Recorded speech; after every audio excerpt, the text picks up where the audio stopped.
बात उस ग्लोबल खबर की करेंगे जो रूसी राष्ट्रपति व्लादिमीर पुतिन से जुड़ी हुई है और लोकल स्तर पर भी इसकी जमकर चर्चा हो रही है। चर्चा इसलिए है क्योंकि व्लादिमीर पुतिन 2 दिन के दौरे पर भारत आ चुके हैं। लेटेस्ट अपडेट इस मामले में यह है कि पुतिन और पीएम मोदी प्रधानमंत्री आवास पर हैं, जहां प्राइवेट डिनर होना है। पुतिन के दौरे पर भारत रूस के बीच कई कूटनीतिक और व्यापारिक समझौते होने की संभावना है, लेकिन हम इस खबर के कूटनीतिक और आर्थिक पहलू की बात नहीं करेंगे, बल्कि भारत की बात में हम बात इस खबर के सियासी पहलू की करेंगे, क्योंकि इस खबर के सियासी पहलू से हर भारतीय का हित जुड़ा हुआ है। देश की सियासी हलचल हम सभी पर किसी न किसी तरीके से असर जरूर डालती है।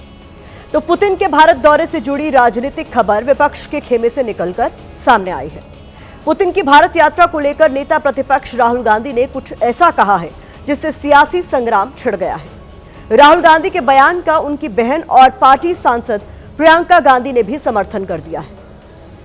राहुल गांधी ने मोदी सरकार पर आरोप लगाया है कि सरकार अब यह कोशिश करती है कि नेता विपक्ष से विदेशी डेलीगेशन की मुलाकात न हो पाए। ऐसा सरकार हर बार जानबूझकर करती है। हम भी हिंदुस्तान का प्रतिनिधित्व करते हैं। सरकार ये नहीं चाहती कि विपक्ष के लोग बाहर के लोगों से मिले। मोदी जी और विदेश मंत्रालय इस चीज को नहीं मानते। विदेश से आने वाले डेलीगेशन से नेता विपक्ष की मुलाकात की देश में सियासी परंपरा रही है। राहुल गांधी के इस बयान के बाद सियासी गलियारों में हलचल शुरू ही हुई थी कि प्रियंका गांधी ने भी इसका समर्थन कर बात को और ज्यादा आगे बढ़ाया। प्रियंका गांधी ने आगे बढ़ते हुए कहा कि यह प्रोटोकॉल होता है। उनकी ओर से कहा गया कि यह सरकार किसी और की आवाज को नहीं उठने देना चाहती, विपक्ष का पक्ष सुनना ही नहीं चाहते। ये लोकतंत्र का प्रोटोकॉल है, उसे निभाना चाहिए।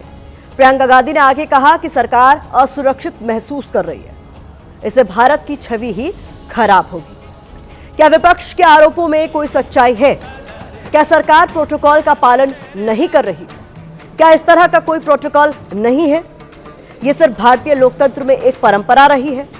अगर प्रोटोकॉल नहीं परंपरा है तो क्या मोदी कार्यकाल के दौरान इसमें कोई कमी आई है?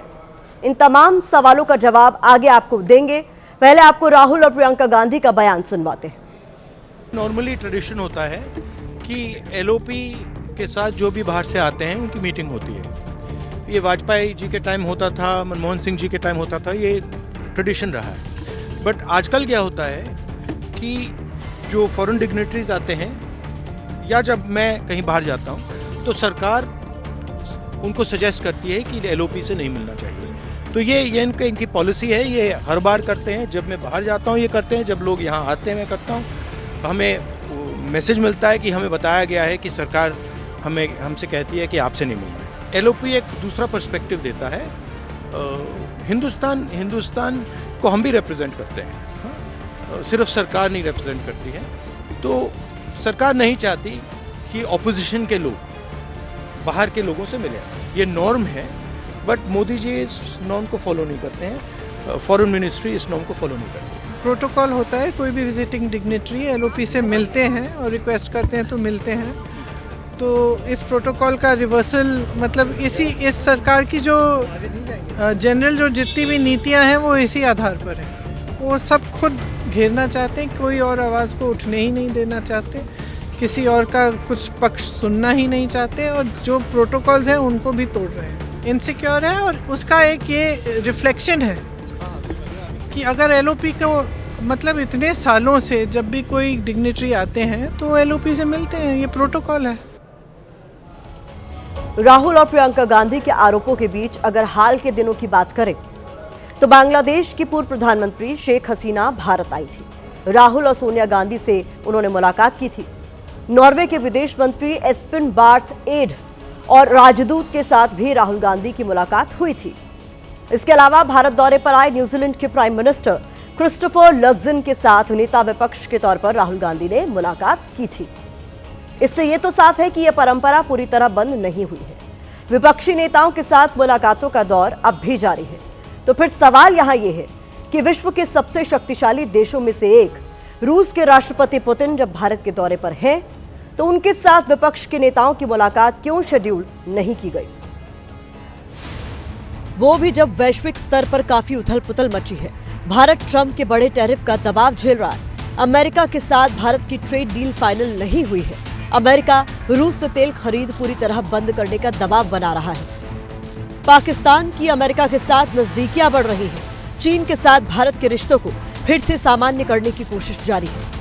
भारत की विदेश नीति के लिए कठिन परीक्षा का दौर चल रहा है। इन हालातों में भारत के लिए एक दृढ़ राजनीतिक इच्छा शक्ति की जरूरत है। ऐसा तब होगा जब देश की सरकार और विपक्ष के बीच समन्वय होगा। सत्ता पक्ष और विपक्ष वैश्विक चुनौतियों से निपटने के लिए एक होकर काम करेंगे।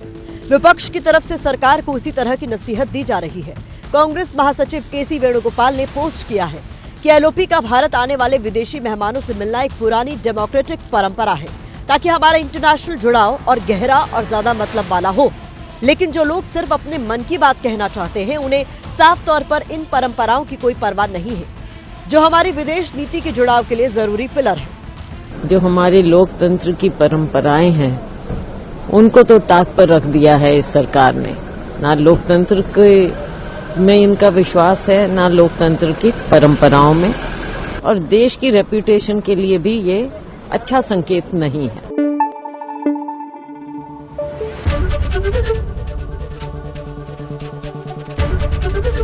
एबीपी न्यूज आपको रखे आगे।